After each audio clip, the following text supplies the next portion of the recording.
இப்போ செங்கோட்டையன் வந்ததுங்கிறது கிட்டத்தட்ட இபிஎஸ் வந்து தூக்கி அவர் வெளியில் போட்டார். ஓகே. வெளியில் போட்டு ஈரோட்லேயே அவருக்கு போட்டியாளர்கள் யாரெல்லாம் இருந்தாங்களோ அவங்களுக்கெல்லாம் பதவிகளை கொடுத்து கிட்டத்தட்ட அவரை சைபர் ஆக்குற வேலையை தான் இபிஎஸ் பண்ணிகிட்டு இருந்தார்.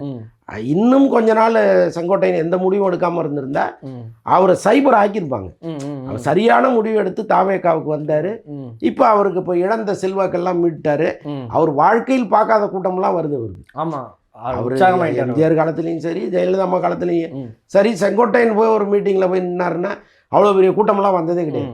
இன்றைக்கி அவர் விஜய் பின்னால் நிற்கும்போது கண்ணு கட்டிய தூரம் வரைக்கும் நிற்கிறான். மக்கள் ஏதோ விஜய் பார்க்க வந்த மாதிரி வந்து கத்துறான், ஆர்ப்பரிக்கிறான், அவரை தோளில் தூக்குறான். இப்போ இந்த வரவேற்பை அவர் வந்து நினச்சி கூட பார்க்கல. ஸோ அதனால் ஓபிஎஸ் எடுக்காதது வேற, அது அவருடைய, நான் தான் சொன்னேன்ல, அவருடைய உயரம்ங்கிறது ஒரு முதலமைச்சராக இருந்தவர். அவருக்குன்னு தனிப்பட்ட முறையில் மக்கள் அவர் மீது ஒரு சாஃப்டான பர்சன்ப்பா, நல்ல மனுஷன்ப்பா அப்படிங்கிற ஒரு அடையாளம் இருக்குது. அவர் மெத்தனமாக இருந்தது வேற, செங்கோட்டையன் அங்கேருந்து வெளியேறி இப்படி அதிரடியாக தாவேக்காவுக்கு வந்தது வேற.